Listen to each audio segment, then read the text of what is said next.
Welcome students. आज की class में हम तुलनात्मक राजनीति में प्रयोग होने वाले दोनों उपागम परंपरागत और आधुनिक के बारे में डिस्कस करेंगे। हमने हमारी लास्ट क्लास में डिस्कस किया था तुलनात्मक राजनीति क्या होती है, उसका क्या अर्थ होता है, क्या विशेषताएं हैं और क्या उसका विषय क्षेत्र है। आज की क्लास में हम क्या डिस्कस करेंगे कि जो तुलनात्मक राजनीति है उसमें किन किन तुलनात्मक पद्धतियों का प्रयोग किया जाता है विभिन्न देशों की शासन प्रणालियों की तुलना करने के लिए। तो इसमें हम दोनों जो अप्रोच है परंपरागत और आधुनिक उपागम उसके बारे में डिटेल में डिस्कस करेंगे। अर्थात हम कह सकते हैं ट्रेडिशनल एंड मॉडर्न अप्रोच। तो चलिए शुरू करते हैं हमारा आज का टॉपिक, तुलनात्मक पद्धति, परंपरागत और आधुनिक धारणा। विभिन्न शासन प्रणालियों का या हम कह सकते हैं कि विश्व के विभिन्न देशों की शासन प्रणालियों का तुलनात्मक अध्ययन करने का एक जो प्राचीन पद्धति है, उस प्राचीन पद्धति के आधार पर हमने तुलनात्मक राजनीतिक अध्ययन की विधियों को दो भागों में बांटा है। किन दो भागों में बांटा है? एक हमारे ट्रेडिशनल मेथड्स होते हैं और एक हमारे मॉडर्न मेथड्स होते हैं, अर्थात हमारी परंपरागत विधियां और आधुनिक विधियां। तो आज की क्लास में हम इन्हीं दोनों विधियों के बारे में पढ़ने वाले हैं कि इनका अर्थ क्या है और किस प्रकार से इनकी जो विशेषताएं हैं और इनका महत्व क्या है। तो अगर हम शुरुआत करते हैं सबसे पहले परंपरागत विधि की, तो हम क्या कहेंगे कि प्राचीन यूनान से ही जब अरस्तु ने 158 देशों के संविधानों का तुलनात्मक अध्ययन किया, तो उस समय परंपरागत विधि का प्रयोग उनके द्वारा किया गया था और बाद में विभिन्न विचारकों के द्वारा जैसे कि Machiavelli, Montesquieu, Comte, sir Henry Maine, MacIver, lord Bryce आदि विद्वानों ने इस पद्धति को, अर्थात जो हमारा ट्रेडिशन मेथड है, जिसे हम परंपरागत विधि कहते हैं, पद्धति कहते हैं, उसको अपनाया। और अगर हम इसके बारे में कहते हैं कि प्राचीन युग में, मध्य युग में, 18वीं शताब्दी में और 19वीं शताब्दी में इन सभी विद्वानों के द्वारा, इन सभी राजनीतिक विचारकों के द्वारा सरकार के तुलनात्मक अध्ययन में, अर्थात विभिन्न देशों की जो सरकारों का तुलनात्मक अध्ययन किया, उसमें इस परंपरागत विधि का प्रयोग किया गया। और इस विधि का प्रयोग करते हुए जो संस्थागत यानी कि जो राज्य है, सरकार के विभिन्न अंग हैं, उनकी जो विशेषताएं, समानताएं, गुण दोष आदि जो एक विश्लेषण किया गया, उसके लिए इन विचारकों के द्वारा परंपरागत विधियों का प्रयोग किया गया। अगर हम बात करते हैं आधुनिक विधियों की, तो हम ये कह सकते हैं कि 20वीं शताब्दी की शुरुआत से ही जो राजनीतिक शास्त्री थे, जो राजनीतिक विचारक थे, उनकी सोच में परिवर्तन आने लगा था। क्यों परिवर्तन आने लगा था? क्योंकि जो अभी तक पद्धतियां अपनाई जा रही थी, जिसे हम ट्रेडिशन मेथड्स कह रहे थे, यानी कि जो परंपरागत विधियां थी, इन्होंने राजनीतिक जीवन के वास्तविक तथ्यों या व्यवहार की उपेक्षा की थी और उपेक्षा करके सिर्फ जो काल्पनिक सिद्धांत थे, आदर्श थे या मूल्य थे, या हम कह सकते हैं कि जो ऐतिहासिक, कानूनी, संस्थागत आधार पर शासन व्यवस्थाओं का ये अध्ययन करती आ रही थी।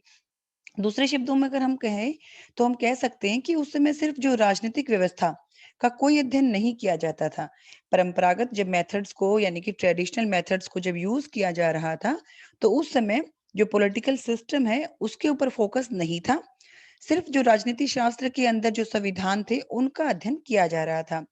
यानी कि उदाहरण के लिए अगर मैं बात करती हूँ कि राष्ट्रपति, प्रधानमंत्री, राज्यपाल, मुख्यमंत्री, इनके कार्य क्या है और इनके अधिकार क्या हैं, या अगर मैं बात करती हूँ कि व्यवस्थापिका, कार्यपालिका और न्यायपालिका, जो सरकार के 3 अंग होते हैं, उनके क्या-क्या कार्य क्षेत्र हैं, सिर्फ इसी बात पर बल दिया जा रहा था। लेकिन धीरे-धीरे क्या हुआ कि जो ये राजनीतिक पहलू था, ये विश्लेषणात्मक तथ्यपरक नहीं था।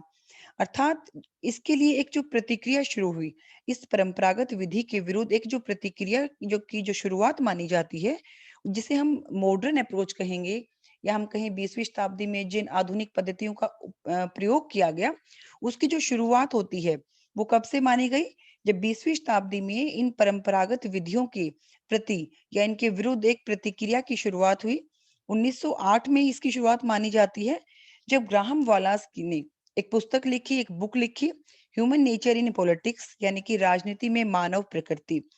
और जब ये प्रकाशित हुई तो इन पुस्तकों में मतलब यही फोकस किया गया कि जो संविधान है उसके ऊपर फोकस किया जा रहा है, संविधान की व्यवस्थाओं के बारे में बताया जा रहा है, लेकिन जो व्यवहारवादी स्वरूप है उसके बारे में बल नहीं दिया जा रहा। तो इन्होंने ये कहा कि अगर हमें राजनीति को, विभिन्न देशों की शासन व्यवस्थाओं को समझना है, राजनीति को समझना है, तो हमें क्या करना होगा, हमें व्यवहारवादी स्वरूप के अध्ययन पर बल देना होगा, यानी कि उसको हमें स्टडी करना होगा, उसका गहन विश्लेषण करना होगा।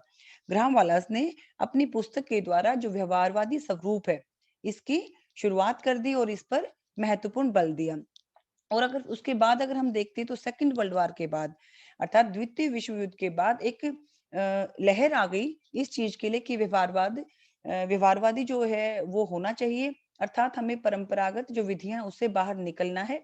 और इस श्रेणी में ग्राहम वालस ने जिसकी शुरुआत की थी, उसके बाद चार्ल्स ई मोरियम के द्वारा, हेरोल्ड लासवेल के द्वारा, डेविड ईस्टर्न, रॉबर्ट डहल, इन सभी विद्वानों ने व्यवहारवादी दृष्टिकोण के आधार पर बल दिया और ये स्पष्ट किया कि राजनीति के क्षेत्र में मूल्यों के स्थान पर तथ्यों का अनुभववादी अध्ययन किया जाना चाहिए।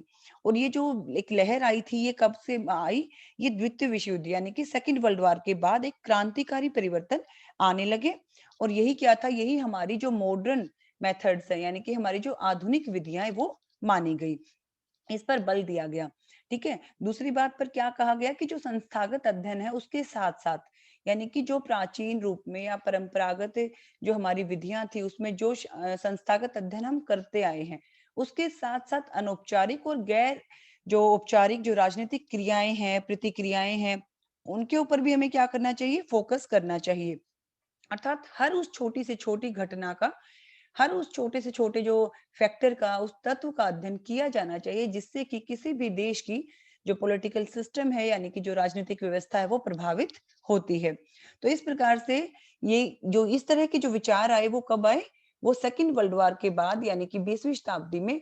और इस तरह के जो व्यवहारवाद को अपनाया गया, यही क्या कहलाई, यही आधुनिक विधियां कहलाई। अब हम दोनों को एक एक करके डिस्कस करते हैं। अभी हमने देखा, तो हम पहले ट्रेडिशनल मेथड को लेते हैं कि ट्रेडिशनल मेथड का अर्थ क्या है, यानी कि जो परंपरागत विधि है उसका अर्थ क्या है। तो हम क्या कहेंगे कि 19वीं शताब्दी तक, अर्थात प्राचीन समय में, मध्य में, 18वीं 19वीं शताब्दी तक विभिन्न देशों की राजनीति के तुलनात्मक अध्ययन की जो विधियां अपनाई गई वो परंपरागत विधियां थी। साथ ही इसमें क्या था, सिर्फ सरकार का और राजनीतिक संस्थाओं का वर्णन किया गया था और इन्हीं को क्या कहा गया, ट्रेडिशनल मेथड्स कहा गया। और इसके साथ ही इन्होंने मूल्यों पर, आदर्शों पर बहुत ज्यादा बल दिया गया। तो ये सारी चीजें भी कौन सी मेथड में आई, हमारी ट्रेडिशनल मेथड में आई। जैसे कि जो शुरुआत मानी जाती है वो अरस्तु के, उन्होंने 158 देशों के संविधानों का जो तुलनात्मक अध्ययन किया, विश्लेषण किया, वहां से मानी जाती है। और इस विधि में, यानी कि जो मुख्यतः कानूनी और संस्थापक अध्ययन माना गया, अर्थात जो परंपरागत विधि है, ट्रेडिशनल मेथड है, उसमें कानून का और इन संस्थाओं के अध्यापन पर या उनकी गहन विश्लेषण पर विशिष्ट रूप से ध्यान दिया गया, या हम कह सकते जोर दिया गया। जो राजनीतिक संस्थाएं हैं, उनके संगठन, उनकी शक्तियों, उनके कार्यों के बारे में वर्णन किया गया है। जैसे अभी मैंने आपको बताया कि जैसे प्रधानमंत्री है, राष्ट्रपति है, या कार्यपालिका है, न्यायपालिका है, उनका कार्य क्षेत्र क्या है, उनकी शक्तियां क्या है, इन बातों पर फोकस किया गया। और इस बात पर बिल्कुल भी ध्यान नहीं दिया गया कि वो ऐसा काम क्यों कर रही है, या जो बदलाव आ रहा है उसका कारण क्या है। सिर्फ उनकी विशेषताओं, समानताओं और दोष और गुणों पर ही फोकस किया गया। और हम कहेंगे कि जो हमारी ये जो विधि है, ट्रेडिशनल जो मेथड है, इसमें राजनीतिक संस्थाओं के व्यवहार पर, जिसे हम आचरण कह सकते हैं, यानी कि जो बिहेवियर है, उसके ऊपर कोई भी ध्यान नहीं दिया गया। साथ ही जो गैर औपचारिक संस्थाएं हैं, जैसे कि आपके पॉलिटिकल पार्टीज हो सकती हैं, प्रेशर ग्रुप्स हो सकते हैं, आपकी नौकरशाही हो सकती है, आपका वोटिंग बिहेवियर हो सकता है, आपके सामाजिक, आर्थिक, सांस्कृतिक पहलू हो सकते हैं, उन पहलुओं पर भी विशिष्टता के साथ या गहनता के साथ अध्ययन नहीं किया गया। तो इस प्रकार से हम क्या कह सकते हैं कि जो परंपरागत जो दृष्टिकोण है, इसमें सिर्फ राजनीतिक व्यवस्थाओं, राजनीतिक संस्थाओं के की विशेषताओं पर बल दिया गया और इसके अतिरिक्त, यानी कि इससे बाहर निकलने का प्रयास उनके द्वारा नहीं किया गया। आदर्शों का, मूल्यों का इसमें समावेश किया गया। और यही हमारी क्या है, यही हमारी ट्रेडिशनल मेथड है। अब हम बात करते हैं कि जो ये परंपरागत विचारक थे या विद्वान थे, इन्होंने राजनीति का तुलनात्मक अध्ययन मुख्य रूप से कुछ विधियों को अपनाकर किया, जिन्हें कि हम ट्रेडिशनल मेथड कहते हैं। यानी कि उन्होंने दार्शनिक विधि को अपनाया, उन्होंने ऐतिहासिक विधि को अपनाया, उन्होंने कानूनी विधि के माध्यम से, इन तीनों विधियों के माध्यम से क्या किया, उस समय 19वीं शताब्दी तक जो अध्ययन किया गया उसमें इन तीनों विधियों का प्रयोग किया गया। अगर हम सबसे पहले की बात करते हैं तो हम कहेंगे आदर्शवादी या दार्शनिक विधि, नॉर्मेटिव और फिलोसॉफिकल मेथड। सेकंड क्या आ जाएगा हमारा, हिस्टोरिकल मेथड यानी कि ऐतिहासिक विधि। तीसरी क्या है, कानूनी अथवा औपचारिक विधि अर्थात लीगल और फॉर्मल मेथड। यानी कि इन तीन विधियों को अपनाकर हमारे जो प्राचीन विचारक हुए हैं, चाहे वो अरस्तु हैं, चाहे वो मैकियावली हैं, या 19वीं शताब्दी तक और अन्य जितने विचारक हुए, उन्होंने इन तीनों विधियों को अपनाकर ही तुलनात्मक राजनीति का अध्ययन किया है। अगर हम सबसे पहले की बात करते हैं, यानी कि जो फर्स्ट जो ट्रेडिशन मेथड है, जिसे हम आदर्शवादी या दार्शनिक विधि कहेंगे, तो वो क्या कहेंगे कि इसका जो अर्थ है वो क्या है, किसी भी विषय की वस्तु, यानी कि किसी विषय वस्तु की जो सब्जेक्ट है, उसकी गहराई में जाकर अधिक व्यापक व उच्च मूल्यों की खोज करना। अर्थात इसमें गहन अध्ययन तो है, ठीक है, और उच्च मूल्यों की खोज भी की जाती है। उच्च मूल्यों की खोज की जाती है, जैसे कि अगर मैं उदाहरण देती हूँ कि जो प्राचीन यूनानी विचारक हुए थे प्राचीन समय में, प्लेटो ने इसी आधार पर जो उन्होंने अपनी बुक लिखी, जो उनकी पुस्तक थी रिपब्लिक, उसमें आदर्श राज्य का चित्रण किया है और एक दार्शनिक राज्य की कल्पना प्रस्तुत की है। यानी कि उन्होंने मतलब व्यापकता के साथ उच्च मूल्यों की खोज करते हुए अपना ये सिद्धांत दिया है। यानी कि आदर्श राज्य का चित्रण किया कि आदर्श राज्य कैसा होना चाहिए, साथ ही साथ एक दार्शनिक राज्य, यानी कि दार्शनिक जो शासक है उसे वो राजा के रूप में कल्पना करता है कि किस प्रकार से ये होना चाहिए।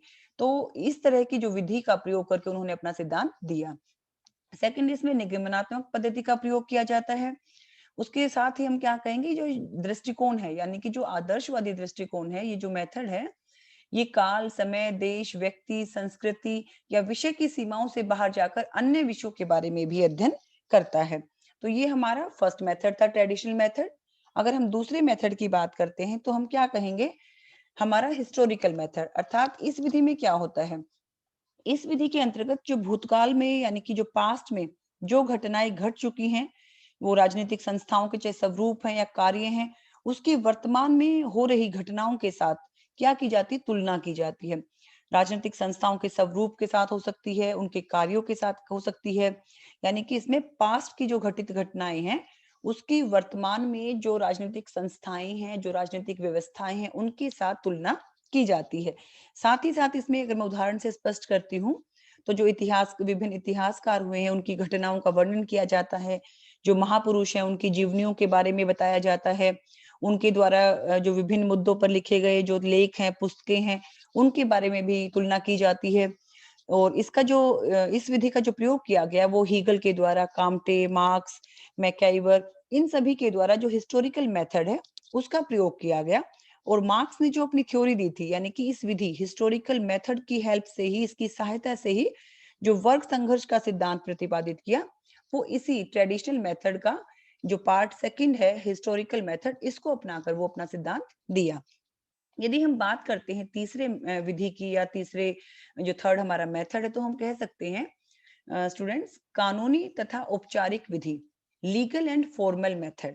जैसे कि नाम से स्पष्ट है, कानून का ज्ञान होगा इसमें, ठीक है, यानी कि जो हमारी जो लीगल है, यानी संविधान के बारे में। औपचारिक या कानूनी जो राजनीतिक संस्थाएं हैं, उनका अध्ययन किया जाता है, उनकी तुलना की जाती है, उनका विश्लेषण करने की इसको एक विधि मानते हैं। और इसकी जो शुरुआत मानी जाती है, इसका जो प्रारंभ माना जाता है, वो 19वीं शताब्दी के उत्तरार्ध में माना जाता है। अर्थात इसमें कानून और संविधान, इनके ऊपर बहुत फोकस किया गया कि कानून क्या है, कानून का शासन क्या है, या संविधान क्या है, या संविधान में जो वर्णित विभिन्न विशेषताएं हैं प्रत्येक देश की, उनके ऊपर इन्होंने फोकस किया, उसके ऊपर इन्होंने अध्ययन किया। तो ये जो तीन विधियां हैं, ये हमारी कौन सी हैं, ये हमारी जो ट्रेडिशनल मेथड है, यानी कि जो परंपरागत विधि है, उसके लिए उस तुलनात्मक राजनीति का अध्ययन करते हुए इन विभिन्न दार्शनिकों के द्वारा प्राचीन यूनान से लेकर और 19वीं शताब्दी तक इन तीनों विधियों के द्वारा सिद्धांत दिए गए, और विभिन्न देशों की शासन व्यवस्थाओं का क्या किया गया, अध्ययन किया गया, विश्लेषण किया गया। अब यदि हम बात करते हैं कि जो तुलनात्मक अध्ययन की परंपरागत विधि है उसकी क्या विशेषताएं हो सकती हैं। अर्थात जो हमारा कंपैरेटिव जो हम स्टडी कर रहे हैं, कंपैरेटिव जो पॉलिटिक्स है उसमें जो हमारी ट्रेडिशन मेथड है उसकी जो विशेषताएं हैं वो कौन कौन सी हो सकती है, यानी कि जो सैलाइंट फीचर्स बोल सकते हैं या कैरेक्टरिस्टिक्स बोल सकते हैं of traditional method of comparative study. तो सबसे पहली अगर मैं विशेषता की बात करती हूँ तो क्या हो जाएगी, वर्णनात्मक। यानी कि जो तुलनात्मक अध्ययन की जो परंपरागत विधि है वो क्या है, वो वर्णनात्मक है। Traditional method of comparative study is descriptive, यानी डेस्क्रिप्टिव क्या है, वो वर्णन करती है। इसकी सबसे पहली विशेषता यही है कि ये जो विधियां हैं, तीनों ही विधियां, ये मुख्य रूप से वर्णनात्मक है। अर्थात इसमें जो राजनीतिक संस्थाएं हैं, जो हमारी पॉलिटिकल जो हमारे इंस्टीट्यूशंस हैं, उनके वर्णन मात्र से संतोष कर लिया जाता है उस लेकिन और साथ ही साथ उसके लिए व्याख्यात्मक और विश्लेषणात्मक, ठीक है, इन प्रश्नों पर कोई ध्यान नहीं दिया जाता है। सिर्फ दो या दो से जो अधिक देश हैं, उनकी जो राजनीतिक संस्थाएं हैं, उनके वर्णन मात्र, चाहे उनकी समानता असमानता या गुण दोष, सिर्फ इसी बारे में प्रकाश डाला जाता है, जो वास्तव में एक तुलनात्मक अध्ययन नहीं कहा जा सकता है। साथ ही इसमें वैज्ञानिक और व्यवस्थित तुलनात्मक अध्ययन का भी अभाव माना जाता है। तो इस प्रकार से हम कहेंगे कि सिर्फ समानताएं असमानताओं का अध्ययन किया गया, बल्कि जो परिस्थितियां और जो किन कारणों से हैं, वो जो समानताएं हैं वो किन कारणों से हैं, या यदि किसी शासन व्यवस्था में कोई गुण है, यानी कि जो उसकी मतलब कुछ विशेषताएं हैं, कुछ अच्छाइयां हैं, वो किस कारण से हैं, उसके क्या फैक्टर्स हैं, इसके बारे में नहीं बताया गया। एक अगर मैं उदाहरण से स्पष्ट करती हूँ तो मैं कह सकती हूँ, जैसे संघात्मक शासन प्रणाली है और हमारी एकात्मक शासन प्रणाली है। इन्होंने सिर्फ क्या बताया कि जो इसके गुण क्या हैं और अवगुण क्या हैं, ये जानने का कभी प्रयास नहीं किया कि ये क्यों है। इसका मतलब क्या है कि जो ये जितनी भी विधियां हैं, यानी कि जो परंपरागत तुलनात्मक विधियां हैं, वो क्या है, डेस्क्रिप्टिव है, वर्णनात्मक है। उन्होंने विश्लेषण और व्याख्या की तरफ कोई ध्यान नहीं दिया है। यदि हम दूसरी विशेषता की बात करते हैं तो हम क्या कहेंगे, दूसरी विशेषता जो है वो क्या है कि मुख्यतः तुलनात्मक अध्ययन किया गया है, या हम कह सकते हैं it is mainly a non comparative study. यह कहा जाता है कि जो परंपरागत विद्वान है, यानी कि जो विचारक रहे हैं, उनके द्वारा जो तुलनात्मक अध्ययन किया गया वो तुलनात्मक नहीं है। यानी कि तुलनात्मक नहीं है तो वो क्या है, वो अतुलनात्मक है। वो किस कारण से है, इन विद्वानों के द्वारा अपनी जो कृतियां हैं, यानी कि जो इनके द्वारा जो अध्ययन किया गया, उसमें राजनीतिक संस्थाओं का सिर्फ वर्णन किया गया है, थोड़ी बहुत तुलना की गई है। अर्थात उन राजनीतिक संस्थाओं के, विभिन्न देशों में जो राजनीतिक संस्थाएं हैं, उनके गुण और दोषों तक वो सीमित है। इसमें क्या होता है कि सिर्फ एक ही देश की, साथ ही साथ क्या है कि प्राचीन समय में सिर्फ एक ही देश के ऊपर फोकस किया जाता था, एक ही देश की राजनीतिक संस्थाओं का अध्ययन किया जाता था, विभिन्न देशों की राजनीतिक व्यवस्थाओं का अध्ययन नहीं किया जाता था। तो हम कैसे कहें कि वो पूर्णतः तुलनात्मक है। अर्थात जैसे कि डायसी ने हमेशा से ही क्या किया, जो इंग्लैंड है उसके ऊपर फोकस किया, उसके कानून के शासन के ऊपर, उसकी जो उसका जो एक जो स्ट्रक्चर है, संसदात्मक शासन प्रणाली, उसके ऊपर फोकस किया। तो हम कहेंगे कि इसमें तुलनात्मक जो हमें स्वरूप दिखता है वो कम दिखता है। साथ ही साथ इसमें क्या है कि अनौपचारिक जो संस्थाएं हैं, उनके तत्वों का कोई भी विश्लेषण नहीं किया गया है, इसीलिए इसको मुख्यतः जो है वो तुलनात्मक अध्ययन माना जाता है। अगर हम तीसरी बात करते हैं तो हम कहेंगे संकुचित अध्ययन। संकुचित क्या होता है, यानी कि जो बहुत ही सीमित रूप में होता है, एक संकुचित रूप में होता है, उसे हम क्या कहते हैं कि भाई बहुत ही लिमिटेड, यानी कि तुलनात्मक अध्ययन की जो परंपरागत विधियां हैं, उसको अपनाने वाले जितने भी विद्वान हैं, उन्होंने राजनीतिक अध्ययन संकुचित रूप में किया है, विस्तृत और पूर्ण रूप में नहीं किया है। जो उनका अध्ययन था वो क्या था, वो पश्चिमी जो देश थे, सिर्फ उनकी शासन व्यवस्थाओं का या उनकी संस्थाओं का ही अध्ययन करते थे, यानी कि उनका स्वरूप सीमित रहा। कहीं ना कहीं हम कह सकते हैं कि सिर्फ जो पश्चिमी देश थे, जो अमीर देश थे, जैसे कि अमेरिका है, फ्रांस है, ब्रिटेन है, जर्मनी, सिर्फ इनकी राजनीतिक संस्थाओं और शासन प्रणाली को इन्होंने अध्ययन किया है। और जो अन्य देश थे, चाहे वो एशिया के थे, अफ्रीका के थे, उन देशों का अध्ययन इनके द्वारा नहीं किया गया, इसलिए इसका अध्ययन विस्तृत और पूर्ण नहीं माना जाता है। अगर हम चौथी विशेषता की बात करते हैं तो हम क्या कहेंगे कि गतिहीन। गतिहीन क्या होता है, जिसमें स्थिरता आ जाती है। अर्थात हम इन्होंने क्या किया कि जो राजनीतिक संस्थाएं हैं, उनके संगठन, उनकी शक्तियों, उनके कार्यों के बारे में अध्ययन करता रहा। इन विधियों के द्वारा उन उन फैक्टर्स को या उन रीजन्स को, जिसको हम कह सकते हैं वो तत्व और कारक, उनके अध्ययन पर बल नहीं दिया गया जो राजनीतिक संस्थाओं के विकास और उनकी वृद्धि पर प्रभाव डालते हैं या उन्हें प्रभावित करते हैं, जो इनको संचालित करते हैं या फिर इनमें परिवर्तन लाते हैं। इस तरह की जो बातें थी उस पर कोई ध्यान नहीं दिया गया। मेनली क्या किया गया कि प्रभुसत्ता क्या है, वो कहाँ निवास करती है, शासन का संगठन कैसे होता है, या हम कह सकते हैं कि जो इलेक्शन प्रोसेस है, निर्वाचन प्रक्रिया होती है, वो कैसी होनी चाहिए, या सरकार के विभिन्न रूप क्या हैं, इनके गुण क्या हैं, इनके दोष क्या हैं। सिर्फ इन्हीं बातों पर बल दिया। उन्होंने यह जानने का प्रयास नहीं किया कि जो एक शासन के रूप में जो प्रभावित करने वाली शक्तियां क्या हैं, अर्थात शासन को प्रभावित करने वाले फैक्टर्स कौन से हैं, कारक कौन से हैं। तो इस प्रकार से उन कारकों को इसमें शामिल नहीं किया गया। इसीलिए इसकी चौथी विशेषता क्या है कि ये स्थिर है, ये गतिहीन रही। इसने एक जो होता है ना चेंज होता है, जो परिवर्तन होता है, उस दिशा में काम नहीं किया। यदि हम पांचवी विशेषता की बात करें तो हम कह सकते हैं कि मुख्य रूप से एक ही संस्था से संबंधित अध्ययन। तुलनात्मक अध्ययन में क्या हुआ कि जो परंपरागत दृष्टिकोण है, इसकी पांचवी विशेषता क्या है कि अधिकतर जितने भी राजनीतिक विचारक हुए या विद्वान हुए हैं, उन्होंने क्या किया, अधिकतर किसी एक राजनीतिक व्यवस्था या किसी एक राजनीतिक संस्था के अध्ययन से का ही अध्ययन किया, यानी उससे संबंधित वो रहे हैं। और अगर मैं बात करती हूँ जेम्स ब्राइस की, या फिर मैं कहती हूँ कि भी जो आर्थर कीथ है, डाइसी है, वुड्रो विल्सन है, इनकी जो जितनी भी इनकी कृतियां हैं, इनके सिद्धांत, तो उसमें ये बात स्पष्ट हो जाती है। लॉर्ड ब्राइस ने हमेशा ही इंग्लैंड की जो संसदीय प्रणाली है, संसदीय शासन प्रणाली है, उसका विस्तृत अध्ययन किया। डायसी के जितने भी विचार हमें देखने को मिलते हैं, वो कहीं ना कहीं जो इंग्लैंड की संसद की प्रभुसत्ता या उसका जो कानून का शासन वहीं तक सीमित है। इट मीन्स इन्होंने एक ही संस्था के ऊपर फोकस किया। तो ये भी क्या है, इसकी एक विशेषता है। यदि हम छठी विशेषता की बात करें स्टूडेंट्स, तो हम कहेंगे कानूनी व औपचारिक संस्थागत अध्ययन।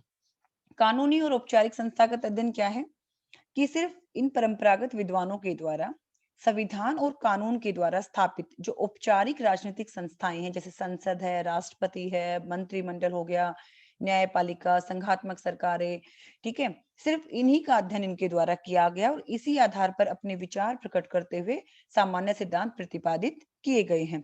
संविधान से बाहर झांककर इन्होंने मतलब कुछ करने की चाहना इनके अंदर नहीं रही। बहुत कम प्रयास इनके द्वारा किए गए हैं।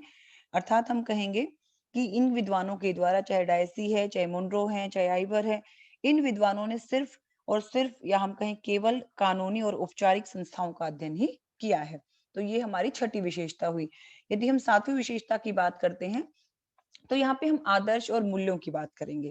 जैसे कि मैंने आपको अर्थ में भी स्पष्ट किया, जो हमारे ट्रेडिशनल मेथड है उसमें हमने जो हमारे वैल्यूज होती हैं, यानी कि जो हमारे आइडियल्स होते हैं, उनके ऊपर इन्होंने फोकस किया है।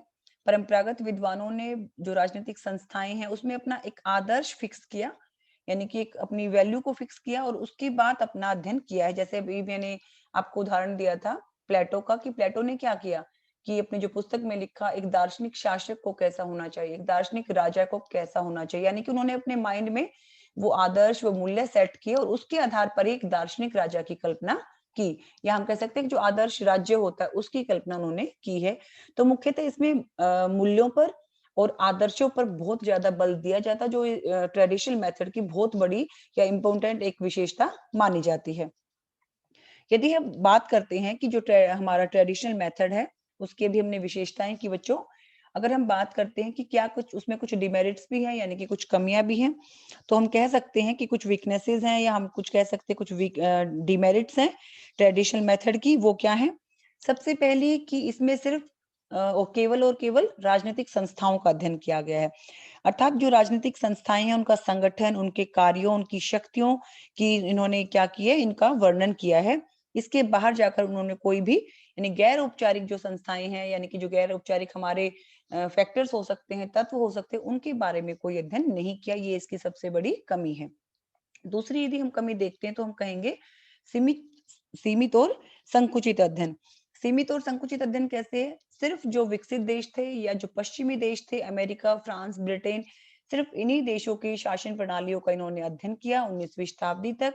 और जो गरीब देश थे, जो अविकसित देश थे, एशिया के, अफ्रीका के या साम्यवादी देश थे, उसका अध्ययन इन्होंने नहीं किया। तो ये इसका एक ड्रॉबैक है, यानी कि इसकी एक वीकनेस है। अगर हम तीसरी इसकी कमी की बात करते हैं तो हम कहेंगे विश्लेषणात्मक अध्ययन का अभाव।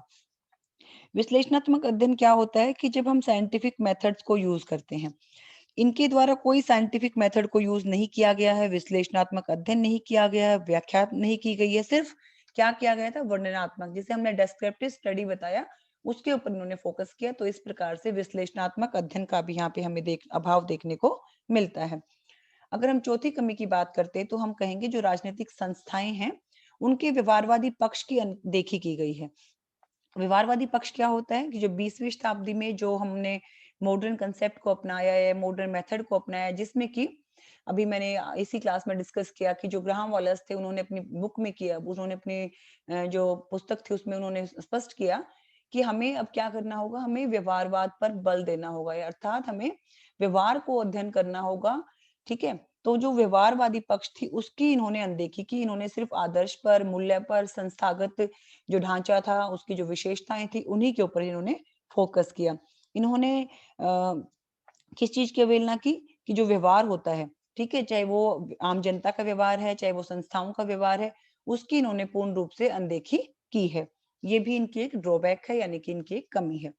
यदि हम एक और कमी की बात करें तो हम कहेंगे जो गैर लोकतांत्रिक राजनीतिक व्यवस्थाएं हैं उनकी तरफ इन्होंने ध्यान नहीं दिया या उनकी इन्होंने उपेक्षा की है। कैसे पी की है?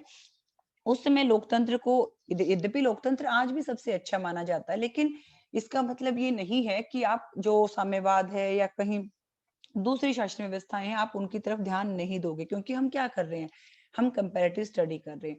और कंपैरेटिव स्टडी का मतलब ही यही होता है कि आपको हर देश की शासन व्यवस्था की तुलनात्मक अध्ययन करना है, चाहे वो लोकतांत्रिक है या गैर लोकतांत्रिक है, चाहे वो साम्यवादी है या वो सैनिक तंत्र में जी रहा है, लेकिन आपको हर पहलू को छूना है, हर पहलू को आपको क्या करना है, उसको कंपैरेटिव स्टडी उसकी करनी है। लेकिन यहाँ पे क्या हुआ, सिर्फ जो लोकतांत्रिक राजनीतिक व्यवस्थाएं थी या जो लोकतांत्रिक संस्थाएं थी उन्हीं का अध्ययन और वर्णन किया गया है। जो गैर लोकतांत्रिक व्यवस्थाएं थी उनके बारे में नाम मात्र के बारे में ही बताया गया है, और अलोकतंत्र जो शासन प्रणाली है उनको दोषपूर्ण और निंदनीय मानकर उनका अध्ययन, उनका विश्लेषण या उनके निष्कर्ष पर कोई भी ध्यान नहीं दिया गया। तो ये भी क्या था, एक ड्रॉबैक था हमारी ट्रेडिशनल मेथड का। यदि हम एक और ड्रॉबैक देखते हैं, एक और कमी देखते हैं, तो हम कहेंगे अंतर अनुशासनात्मक पद्धति की उपेक्षा। आज के दिन हम क्या देखते हैं कि जो राजनीति है उस पर सामाजिक, आर्थिक, धार्मिक, सांस्कृतिक सभी परिस्थितियों का एक गहरा संबंध होता है। अर्थात यदि हमें राजनीतिक व्यवस्था का अध्ययन करना है वास्तविक यथार्थ रूप में, तो हम इन सभी परिस्थितियों को नहीं छोड़ सकते हैं। तो इस प्रकार से आज के दिन जो समाज शास्त्र है, चाहे आपका राजनीति शास्त्र है, चाहे आपका अर्थशास्त्र है या आपका इतिहास है, यानी कि ये सारे के सारे विषय क्या है, एक दूसरे से जुड़े हुए हैं। इवन आज तो हम, यदि मॉडर्न मेथड की मैं बात करती हूँ, तो आज हम ट्रेडिशनल जो हमारा साइंटिफिक जो टूल्स है उसको भी हम यूज करते हैं। तो कहीं ना कहीं क्या था, इसकी भी उपेक्षा की गई, यानी कि इसकी भी हमें जो इंटरडिसिप्लिनरी जो स्टडी है वो भी हमें देखने को नहीं मिली। तो ये भी क्या है, एक कमी है। अब हम बात करते हैं तुलनात्मक राजनीति की आधुनिक विधि की, या हम कह सकते हैं जो हमारा मॉडर्न अप्रोच है, आधुनिक उपागम, आधुनिक विधि कह सकते हैं इसे, मॉडर्न अप्रोच का। तो यदि मैं सबसे पहले अर्थ की बात करूं तो हम कह सकते हैं कि जो तुलनात्मक राजनीति का आधुनिक दृष्टिकोण है या आधुनिक उपागम है वो क्या है, वो अधिक छानबीन करने वाला है, वो अधिक परीक्षण करने वाला है, वो अधिक व्यवस्थित है। अर्थात वैज्ञानिक विधि के साथ जब हम विभिन्न देशों की शासन प्रणालियों के सभी पहलुओं की जांच करते हैं, छानबीन करते हैं, और वो भी किस तरीके से, अधिक परीक्षण रूप में, अधिक व्यवस्थित रूप में, या हम कह सकते हैं कि प्रत्येक पहलू की गहनता के साथ जब हम वैज्ञानिक अध्ययन करते हैं, तो वो हमारा कौन सा दृष्टिकोण कहलाता है, वो हमारा आधुनिक दृष्टिकोण कहलाता है, यानी कि हमारा मॉडर्न अप्रोच बन जाता है। इसका जो आरंभ माना जाता है वो कब से माना जाता है, हमारी जो 20वीं शताब्दी है, हमारी जो 20th सेंचुरी है, उसमें हमने इसको स्वीकार किया, यानी कि इसका इन्वेंशन हुआ, यानी कि इसको अपनाया गया। और बेसिकली कब, सेकेंड वर्ल्ड वॉर के पश्चात एक नया दृष्टिकोण आरंभ हुआ, जिसे आधुनिक दृष्टिकोण या व्यवहारवादी दृष्टिकोण कहा जाता है।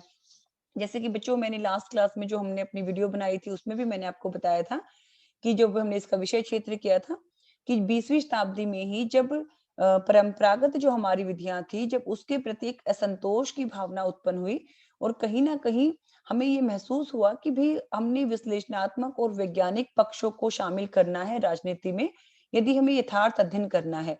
तो 20वीं शताब्दी से इसकी शुरुआत मानी जाती है, यानी कि जो हमने कंपैरेटिव स्टडी में, कंपैरेटिव पॉलिटिक्स में जब हमने मॉडर्न अप्रोच को अपनाया है, यानी कि मॉडर्न हमारी मेथड्स को हमने अप्लाई किया है तो वो 20वीं शताब्दी में और बेसिकली सेकेंड वर्ल्ड वॉर के पश्चात ही हमने इस चीज को स्वीकार किया है और इसको हम दो नाम से जानते हैं, आधुनिक दृष्टिकोण भी कहते हैं और व्यवहारवादी दृष्टिकोण भी कहा जाता है। इसके अनुसार जो बात है वो क्या है कि आज के दिन यानी कि हमारी जब अब आज के दिन तो हम 21वीं शताब्दी में है, लेकिन जब 20वीं शताब्दी की शुरुआत हुई उस समय आधुनिक युग में जब हमने प्रवेश किया तो क्या हुआ कि जो राजनीतिक संस्थाएं हैं उसमें जटिलता हुई। जैसे कि अगर मैं आपको एक उदाहरण से स्पष्ट करती हूँ कि प्राचीन समय में जनसंख्या बहुत कम थी, जनसंख्या कम थी, आवश्यकताएं कम थी और कहीं ना कहीं जब आवश्यकताएं कम थी तो प्रोटेक्शन की भी इतनी जरूरत नहीं थी। लेकिन आज के समय 20वीं शताब्दी में एकदम से उस शासन प्रणाली में बहुत ज्यादा जटिलता आई, जनसंख्या बढ़ी, समस्याएं बढ़ी, समस्याओं के समाधान के लिए समाधान पर प्रकाश डाला गया।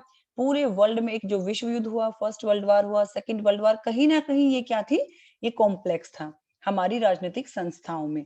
और इस संस्थाओं में जो एक कॉम्प्लेक्स आया उसके द्वारा ये महसूस किया गया विभिन्न आधुनिक विद्वानों के द्वारा, चाहे वो चार्ल्स ई मोरियम थे, चाहे वो एडवर्डिस्टन है, आमंड, सिडनी वर्मा, मतलब सभी के द्वारा ये महसूस किया गया कि आज के दिन हमें इन जटिलताओं में यदि क्या करनी है, कमी लानी है या इन जटिलता को समझना है, इन समस्याओं को यदि हमें समझ के बाहर आना है तो हमें क्या करना होगा, हमें वास्तविक अध्ययन करना होगा। यानी कि संपूर्ण विश्व की शासन व्यवस्थाओं का एक जो वास्तविक, एक जो यथार्थ अध्ययन है, विश्लेषण है, गहनता के साथ, वैज्ञानिकता के साथ हमें वो करना होगा। तो इसके लिए क्या किया, जो संस्थागत जो अध्ययन था सिर्फ उससे काम नहीं चलेगा। अर्थात जब हमने ये देखा कि राष्ट्रपति, प्रधानमंत्री, संसद है या मंत्रिमंडल है या मुख्यमंत्री है या फिर जो हमारी न्यायपालिका है, कार्यपालिका, उनके अध्ययन से यानी कि सिर्फ उनकी गुण दोष से या उनकी शक्तियों से हमें आज के दिन हमारा काम नहीं चलेगा, बल्कि जो एक चेंज आ रहा है वर्ल्ड में, जो चेंज आ रहे हैं विभिन्न देशों की शासन प्रणालियों में, इसके पीछे कारण क्या है, जो व्यवहार है यानी कि जो आचरण है वो क्या है उसे समझना जरूरी है, उसके पीछे जो फैक्टर्स है उनको समझना जरूरी है, उसके पीछे जो जटिलता आ रही है वो क्यों आ रही है, उन कारणों को समझना जरूरी है।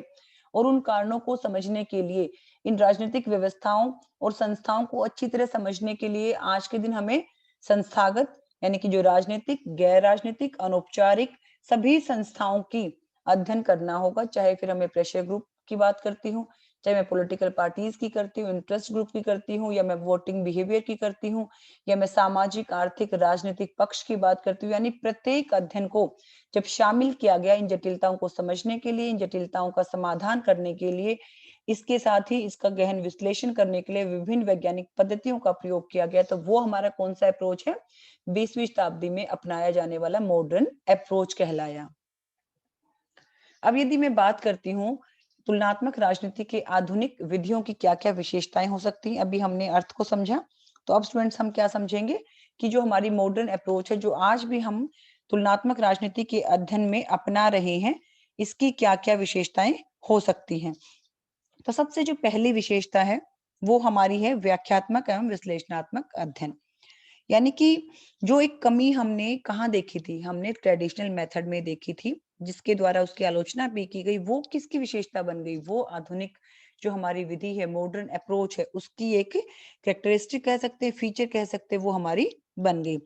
तुलनात्मक राजनीति का जो आधुनिक अध्ययन है, वो एक व्याख्यात्मक एवं विश्लेषणात्मक अध्ययन है। इसमें राजनीतिक व्यवस्थाओं, राजनीतिक संस्थाओं और साथ ही साथ जो उप संस्थाएं हैं, उनका सिर्फ वर्णन ही नहीं किया जाता, बल्कि उनकी सविस्तार व्याख्या भी की जाती है, और यही क्या है, इसका व्याख्यात्मक पक्ष है। उनके संचालन के संबंध में जितने भी पक्ष हैं, चाहे वो सामाजिक पक्ष है, चाहे वो आर्थिक पक्ष है, चाहे वो राजनीतिक है, चाहे वो आपका सांस्कृतिक है, शैक्षणिक है, सभी पक्षों के आधार पर विश्लेषण किया जाता है। साथ ही साथ हर प्रकार की जब परिस्थितियों का जो प्रभाव देखा जाता है, उसके साथ ही जो व्यक्तियों के कार्य हैं, उसका जो व्यवहार है, उन सभी की व्याख्या भी की जाती है और इसे गहन रूप से समझने का और समझाने का प्रयास किया जाता है। और इसीलिए आधुनिक जो तुलनात्मक राजनीति है, जो हमारी आधुनिक विधि है, इसे अधिक व्याख्यात्मक व विश्लेषण अध्ययन माना जाता है। अर्थात हम सिर्फ आज के दिन वर्णनात्मक से काम नहीं चला सकते हैं, बल्कि जो आज हम हमारा जो कंपैरेटिव पॉलिटिक्स में जो एक मॉडर्न अप्रोच हमें देखने को मिलती है, वो अधिक व्याख्यात्मक है और विश्लेषणात्मक है। ये इसकी सबसे पहली विशेषता हुई। यदि मैं दूसरी विशेषता की बात करूं बच्चों, तो मैं कहूंगी वैज्ञानिक तथा व्यवस्थित अध्ययन। यानी कि साइंटिफिक एंड सिस्टमैटिक स्टडी। जैसे कि 20वीं शताब्दी में या हम के जटिलता को कम करने के लिए, या जितने भी हमारे 20वीं शताब्दी में हमारे जो राजनीतिक विचारक हुए, विद्वान हुए, उन्होंने वैज्ञानिक पक्ष की बात की। ठीक है? कि जितना भी अध्ययन किया जाएगा उस जटिलता को समझने के लिए, समस्याओं का समाधान करने के लिए, पूरे वर्ल्ड के ऊपर फोकस करने के लिए, तो उस समय हमें क्या करना होगा? सिर्फ आदर्श और मूल्यों से काम नहीं चलेगा। आदर्श और मूल्यों के साथ-साथ यानी कि उसको उन्होंने साइड में रखा और साइंटिफिक टूल्स को, साइंटिफिक मेथड्स को उन्होंने अप्लाई किया, उसको अपनाया, चाहे फिर वो सर्वे मेथड था, चाहे वो क्वेश्चनेयर था या आपके स्टैटिस्टिक्स टूल्स थे। हर प्रकार के साइंटिफिक जो टूल्स थे उसका प्रयोग किया जाता है। तो हम क्या कहेंगे? तुलनात्मक राजनीति का आधुनिक अध्ययन अधिक वैज्ञानिक है और अधिक व्यवस्थित है, और इस बात पर जोर देता है कि राजनीतिक जितनी भी गतिविधियां हैं, यानी कि जितनी भी एक्टिविटीज हैं या जितने भी कार्यविधियां हैं, गतिविधियां हैं या राजनीतिक व्यवहार है, उसका जो अध्ययन ही अर्थपूर्ण तब होगा जब हम क्या करेंगे? जब हम साइंटिफिक और सिस्टमेटिक ढंग से उसको स्टडी करेंगे। अर्थात राजनीतिक गतिविधियां जितनी हो रही है, उनकी क्रिया और प्रतिक्रिया, उसके संबंध में छानबीन करनी है। साथ ही साथ वैज्ञानिक और व्यवस्थित रूप से इन क्रियाओं को समझना है। इन राजनीतिक जो क्रियाएं हैं, इनके कारणों पर प्रकाश डालना है। अगर हम कहें कि जो हमारा इनपुट आउटपुट, जो हमारा एक अप्रोच है, अगर उसकी बात करती हूँ मैं, जो हमारा मॉडर्न अप्रोच में है, उसमें जनता की जो मांग है, यानी कि जो आम जनता है किसी भी देश में, उनकी जो डिमांड्स हैं, ठीक है? उनकी जो डिमांड्स को फुलफिल किया जाता है, यानी कि उनकी पूर्ति की जाती है, और फिर से जो मांग उत्पन्न होती है, यानी जो फीडबैक मिलता है, उसको मतलब वैज्ञानिक ढंग से प्रस्तुत करना है। और यही क्या है? क्रिया और प्रतिक्रिया, यानी कि प्रत्येक जो एक डिमांड है वो कैसे जनरेट होती है, किस प्रकार से उस पे काम किया जाता है, किस प्रकार से वो आउटपुट के रूप में मिलती है, और यदि वो डिमांड्स पूरी नहीं हो रही हैं तो फिर से वो फीडबैक होके ये प्रोसेस चलती रहती है। इट मीन्स आज के दिन हम कंपैरेटिव स्टडी में एक साइंटिफिक मेथड को अपना रहे हैं या साइंटिफिक स्टडी और सिस्टमैटिक स्टडी को देख रहे हैं। ये इसकी दूसरी विशेषता हुई। यदि हम बात करते हैं तीसरी विशेषता की, अनुभाविक अध्ययन। अनुभाविक अध्ययन क्या होता है?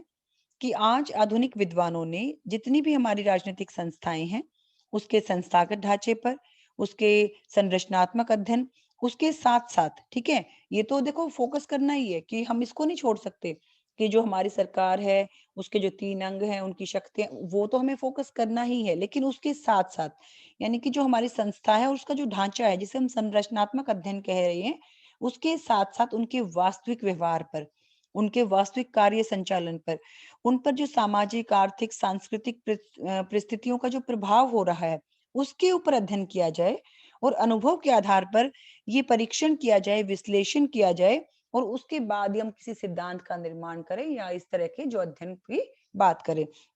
इट मीन्स जो एक्सपीरियंस हम गेन कर रहे हैं, यथार्थ के आधार पर, वास्तविक घटनाओं के आधार पर, जो हमारे फैक्टर्स हैं, जो हमारे रीजंस हैं, उसके आधार पर, उसके ऊपर गहन विश्लेषण करना ही अनुभाविक अध्ययन है, और ये इसकी तीसरी विशेषता मानी जाती है। यदि हम चौथी विशेषता की बात करते हैं तो हम कहेंगे व्यवस्था विश्लेषण अध्ययन, यानी कि जो एक सिस्टम एनालिसिस स्टडी। परंपरागत जितने भी हमारे विद्वान हुए, यानी कि जो हमारे ट्रेडिशनल जो हमारे विद्वान हुए हैं, उन्होंने क्या किया? सिर्फ राज्य और सरकार के अध्ययन को समझा, ठीक है? जो संस्थागत अध्ययन कहलाया।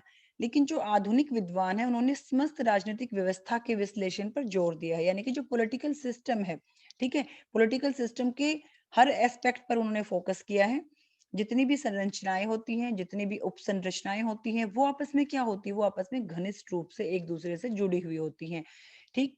मान लीजिए मैं आपको ये कहती हूँ कि इलेक्शन होने वाले हैं, तो हम सिर्फ ये नहीं देखेंगे मॉडर्न अप्रोच में कि जो निर्वाचन आयोग है उसकी शक्तियां क्या है। इसके साथ ही हम क्या देखेंगे कि जो निर्वाचन आयोग के द्वारा, यानी कि जो इलेक्शंस करवाए गए हैं, उसमें आम जनता का व्यवहार कैसे उससे संबंधित हुआ, आम जनता ने किस किस आधार पर प्रभावित होकर वोट डाली या नहीं डाली। यानी कि उसमें धर्म भी आ सकता है, जाति भी आ सकती है, या उसका सामाजिक और आर्थिक परिवेश भी आ सकता है। वो वोटिंग बढ़ भी सकती है किसी साल वो घट भी सकती है, ठीक है?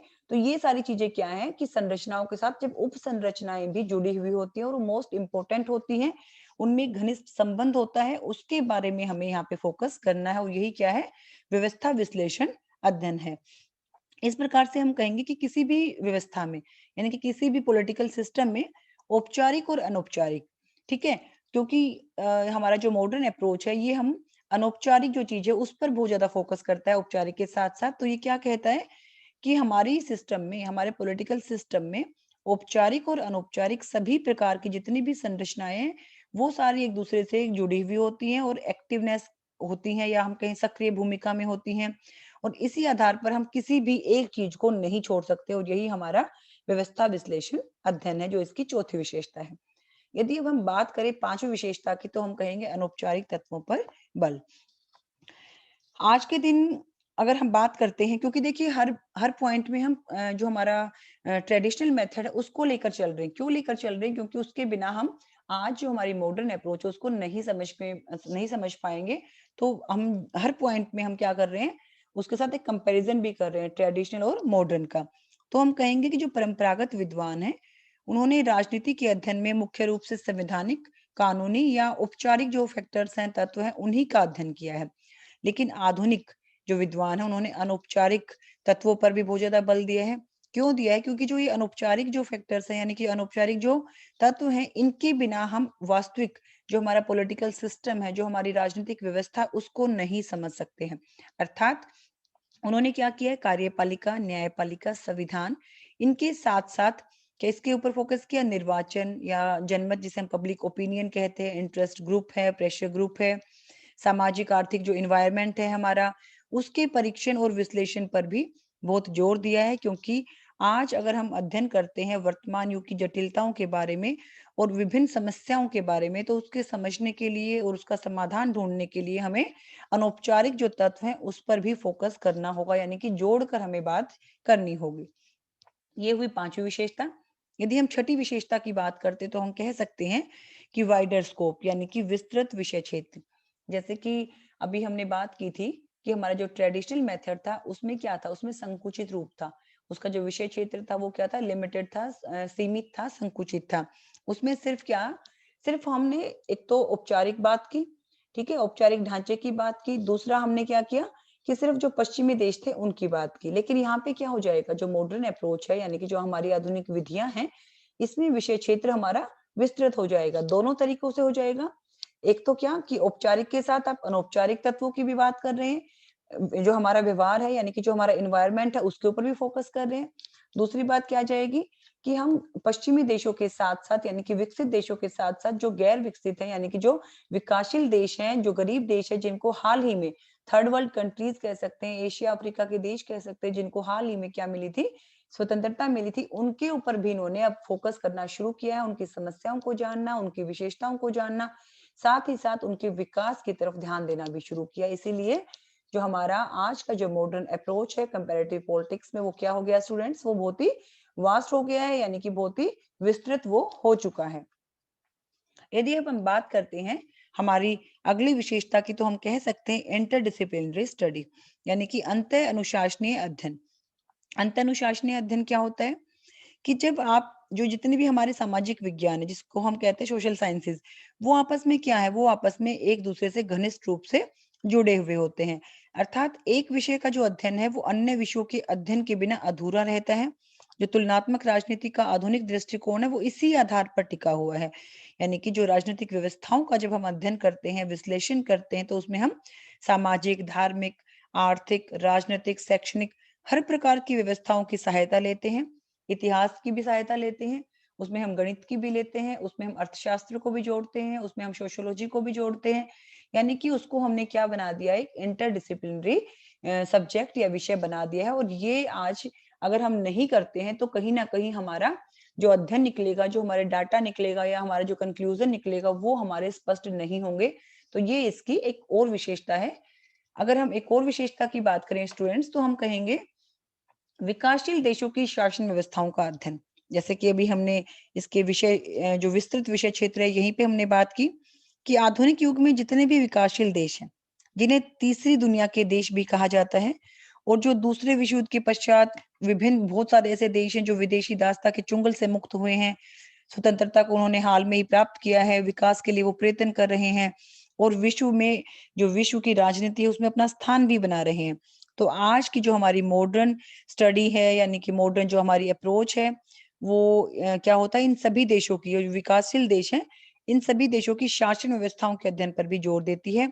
अर्थात हम कह सकते हैं कि जो एशिया, अफ्रीका, लैटिन अमेरिका के जो राष्ट्र हैं, उनकी शासन व्यवस्थाओं का, उन राष्ट्रों की राजनीतिक व्यवस्थाओं का बारीकी से अध्ययन किया जाता है, तुलना की जाती है और विश्लेषण भी किया जा रहा है। इसीलिए ये भी एक इम्पोर्टेंट चीज है। अब हम बात करते हैं एक और आखिरी विशेषता की, मूल्य मुक्त अध्ययन, वैल्यू फ्री स्टडी। ट्रेडिशन जो मेथड था उसमें वैल्यूज पर या हम कहें आदर्श थे, उस पर बहुत ज्यादा फोकस किया गया, उस पर बहुत ज्यादा इम्पोर्टेंट उसको माना गया। सभी ने अपने कल्पना शक्ति के द्वारा, अपने आदर्शों के द्वारा मूल्यों को पहले फिक्स किया, फिर उन्होंने सिद्धांतों का निर्माण किया।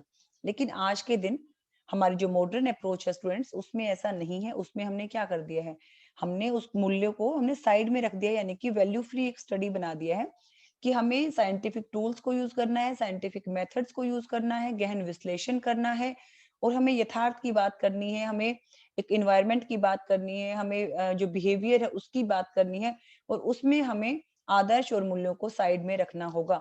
अर्थात मूल्यों और आदर्शों को दूर रखते हुए हमें वैज्ञानिक विधियों के द्वारा जब हम अध्ययन करते हैं तो वो इसकी एक और विशेषता हो जाती है। तो आज की क्लास में हमने डिस्कस किया स्टूडेंट्स कि किस प्रकार से जो कंपैरेटिव पॉलिटिक्स जो अरस्तू के समय से चलती आ रही है और जो आज तक चल रही है और आगे भी चलती रहेगी, तो इसमें हमने बेसिकली दो मेथड्स को यूज किया। एक हमारा ट्रेडिशनल मेथड था, एक हमारा मॉडर्न मेथड है। इसमें हमने दोनों की विशेषताओं को समझा और आज के दिन जो हम मेथड को अपना रहे हैं वो हमारी मॉडर्न मेथड्स हैं। उसमें हम व्यवहार को इम्पोर्टेंट मान रहे हैं, हम औपचारिक तत्वों के साथ साथ जो अनौपचारिक जो तत्व है उसको फोकस कर रहे हैं। ठीक है, तो आज की क्लास में हमने ये किया और नेक्स्ट क्लास में हम व्यवहारवाद और उत्तर व्यवहारवाद को पढ़ेंगे। Thank you students.